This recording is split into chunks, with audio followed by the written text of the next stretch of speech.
किल्ल्यावरती एक इंस्टाग्रामवरती जो तरुण जो आहे तो विविध व्हिडिओ बनवतो आणि शिवरायांचा व्हिडिओ बनवण्यासाठी गेलेल्या RD किंग या कंटेंट क्रिएटरचं तिथल्या सुरक्षा रक्षकांसोबत जे आहे तिथे वादावादी झालेली होती।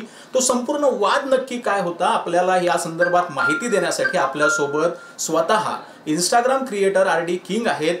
रुपेश, खरं म्हणजे तुझं TV9 मध्ये स्वागत। नक्की काय वाद झाला होता आणि वादाची सुरुवात नक्की कशाने झाली होती? तू कशासाठी छत्रपती शिवरायांचा पोशाख करून तू वसई किल्ल्यावरती गेलेला होतास? नक्की काय वाद झाला आणि कशामुळे तिथे वादावादी झाल्याचं पाहायला मिळतं? कसं आहे ना, आपल्यावर कोणी भांडणं केली तर ठीक आहे, आपण ते मान्य करू आणि ते सहन पण करू, पण छत्रपतींबद्दल आपण ऐकून घेऊ शकत नाही। तर तिकडे मी गेलो, मला नॉर्मल फोटोज काढायचे होते फक्त।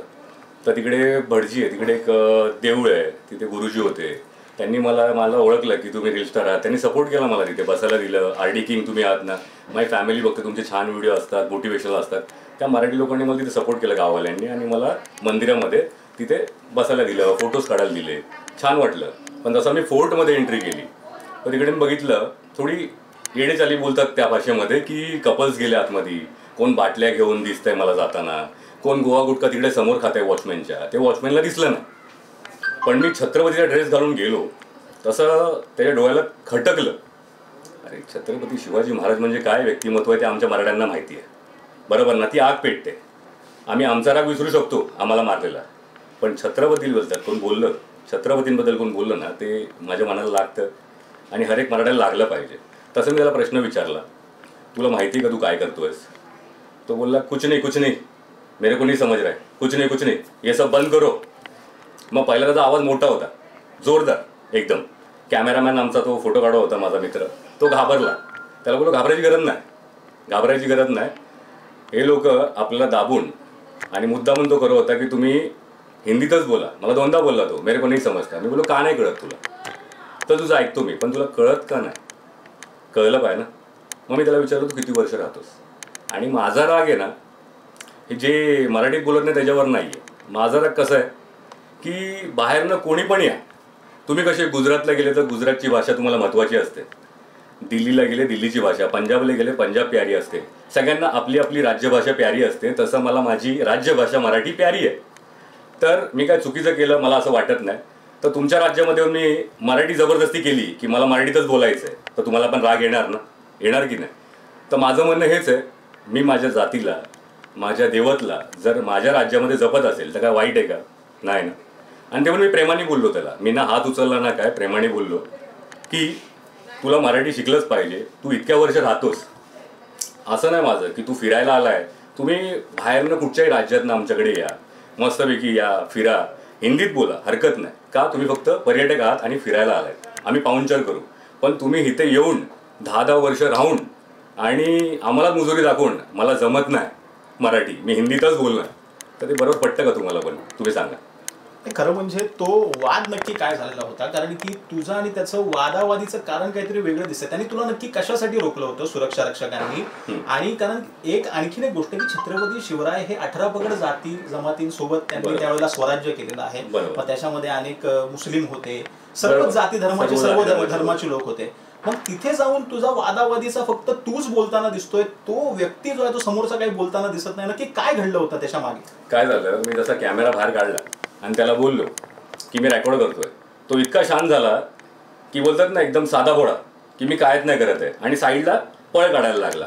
तर मला समजलं कॅमेरा काढल्यामुळे हा पळ काढतोय, पण त्याला ती बोलतात ना ती रग जात नव्हती की मला ऐकवलंय, मग तो ह्याला घेऊन यायचा, मग त्याला घेऊन यायचा, मुद्दा म्हणून आमचं काहीतरी फोटोग्राफी थांबवायला बघायचा।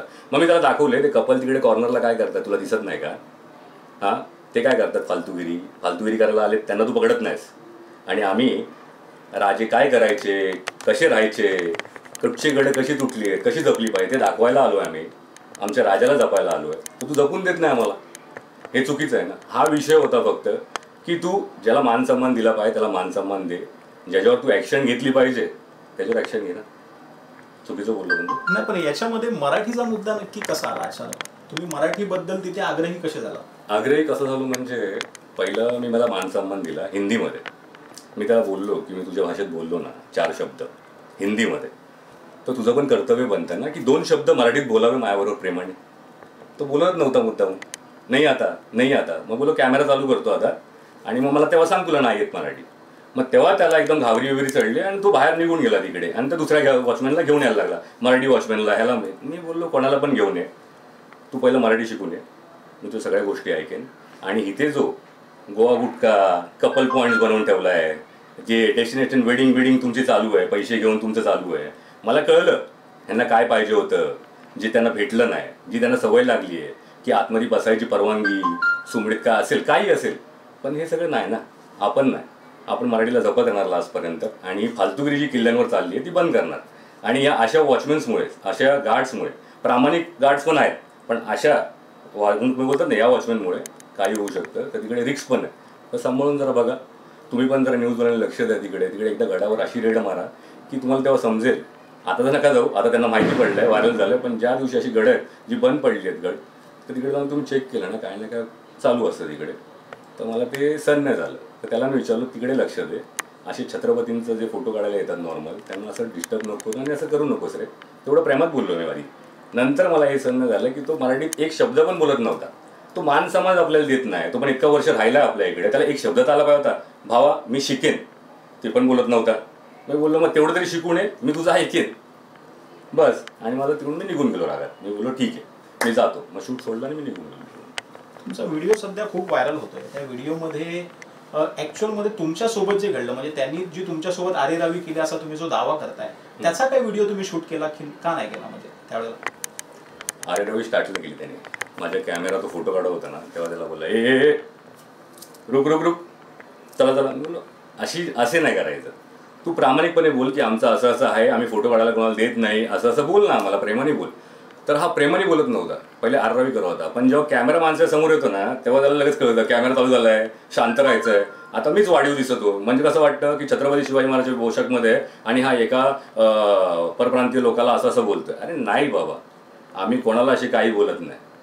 जर करायचं असतं तर तिकडेच मग त्या 2 कानपडीत मारले असते. मी हात उचलला नाही.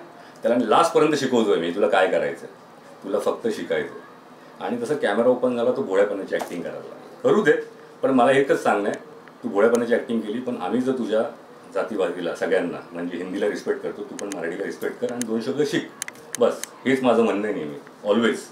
आणि हाच वाद होता. आणि तसा कॅमेरा काढला तो शांत झाला आहे. बाकी त्याचं काय रेकॉर्डिंग आता कोण बोलतं काय कॅमेरासमोर असं असं मी आररावी करणार काय? नाही करणार तो. त्याला बोललो मी आता कॅमेराच काढतो आणि तो रेकॉर्डिंग करतो. तर तो शांत झाला आहे त्यामध्ये. तुमचा आता व्हिडिओ व्हायरल झाल्यानंतर तुमची प्रशासनाकडे काय मागणी असेल? कारण की तिथे पोलीस असतील किंवा इतर जे प्रशासन आहे ते वसई किल्ल्यावर नक्की काय झालं पाहिजे? हा कारभार जो चालू आहे ना सगळा, पैसे घेऊन कोणाला आतमध्ये सोडतात, कोण आपल्या बाटल्या घेऊन जातात आतमध्ये. आता त्या बाटल्या चेक का नाही होत? वरती डायरेक्ट पडलेल्या भेटतात, खाली पडलेल्या, माहिती आहे ना. काही टीन भेटतो, काय भेटतं, काय पडलेलं भेटतं. मग इथूनच जातं ना गेटमधनं. मग गेटमधनं जातं, मग तेव्हा वॉचमॅन असतात ना, तेव्हा आम्ही जबाबदार बोलू शकतो ना त्यांना ओरडून की तू उभं होत असते, चेक का नाही केलंस, बरोबर ना. तर प्रशासनाने लक्ष दिलं पाहिजे की असे कट्टर सैनिक ठेवा ना तिथे खाली, कट्टर मराठी ठेवा तिथे, की जे प्रामाणिकपणे गडाला मनापासून जपतात आणि सिक्युरिटी आपल्या हृदयातनं करतील.